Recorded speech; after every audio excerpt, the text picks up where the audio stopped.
Hey, hello. Today I'm going to be talking about how to patent your idea, how to patent something, and the steps you really should be taking.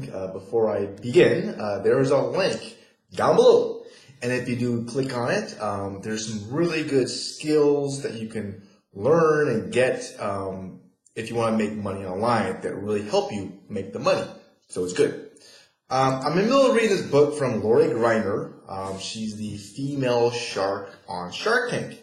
She's created a ton of products. She has well over 100 patents. So she has a really interesting viewpoint on patents, and you really should have them to protect yourself.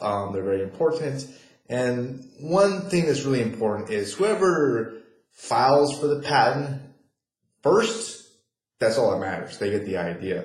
Okay, so it's important to file for the patent first. So what steps do you need to take to file a patent? Because there's a lot of information out there. So what are the most important steps to take? Well, the first one, according to her, is to hire a patent attorney. A very good one. And that's a very important thing to do. It's huge. If you try to do it yourself, just don't do it yourself. I wouldn't even think about that. And you gotta ask yourself some really good questions with the attorney, and that takes another, that's another education itself. The right questions you ask the attorney, who do you go with, how do you interview the attorney? That's huge. I mean, I can make, that's for another video itself. But one really important question that to ask the attorney or ask yourself when choosing one is, does the person you're hiring specialize in the area related to your product? Whatever your idea is, do they specialize in that? Do they know a lot about it? So you need to really trust the person you're hiring. So pick someone really good. Step number 2, moving on, is have your patent attorney do a search to believe your idea is eligible for a patent. Maybe something already exists out there, right? Or maybe it's something so simple that you can't get a patent for it, like sticking a light bulb or a flashlight on a cowboy hat. I don't know what that came to my mind. So I don't know where that came from. So you really should do that. Step 3 is you want to choose your patent. And there really are 3 types of patents, but there's 2 that are really very common. The utility patent protects the function of the product, how the mechanics actually work. A design patent, as you can probably guess, protects the aesthetics and how it looks, the product, the design of it. And a utility patent is harder to get, but it's easier to defend your idea, so it has the best defense. So someone doesn't steal it or copy it or whatever. All right.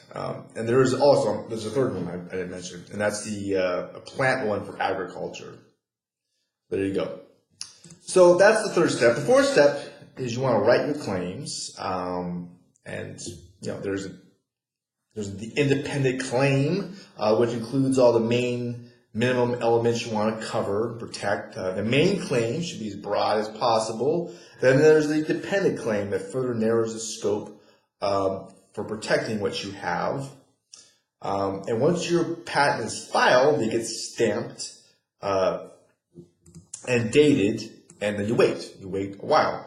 At any given time, there's a backlog of well over 600,000 patent applications ahead of yours. So you got a big wait. At this stage, your product is patent pending, and that's what that means when you hear that, like on Shark Tank, someone like, it's patent pending. That's what it means. Step 5 is you have to review your office action, and what that means is it may not get accepted. There's a lot of reasons why you may not get accepted for a patent. Maybe it's because something similar already exists, or it doesn't warrant a patent, like I mentioned earlier. Now, this is why hiring a good attorney is something you need. Who also has experience as a patent prosecutor to make the case for you and why you should have a patent if you want to do that. And of course, the last step is decide to pursue your claims or abandon the application altogether. And decide which claims are really worth fighting for. That's really the last step. Do you need a patent? Well, that's for another topic, another video. There's so much to it. I don't want to blow your head up information, but I hope I gave you just an idea on what patent steps are. Maybe I hope you got some value from this video or audio if you listen to a podcast. If you did, I really would appreciate a thumbs up. Hit the thumbs up button. Also, like I mentioned earlier, if you're interested in making any type of money online, it doesn't matter if it's e-commerce or affiliate marketing or whatever, there's some really important skills which make it so much easier to, get paid, which is kind of important because you don't want to be wasting a bunch of time and energy and not getting anything. That's happened to me for a long period of time. It sucks.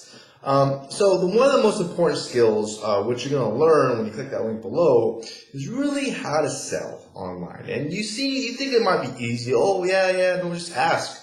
There's a lot to it. There's upsides, there's downsells, there's upsells, there's getting back to people. There's a lot. There really is a whole art and science to it. And it takes a long time. That's why copywriters, which is really selling using the written words, they could charge so much money. Okay, just click the link below. Another thing, too, what you're going to learn is there's a lot of money to be made after that first sale, okay? And there's a whole process to that, too. So there's very valuable skills on really, they call it the sales funnel, and knowing what to do about that. So it's really good. It's one of the best things that I've come across. I wish I would have came across it earlier. Check it out. I'm sure you'll love it. I appreciate your time. I hope you have a very awesome rest of your day. And take care. Bye.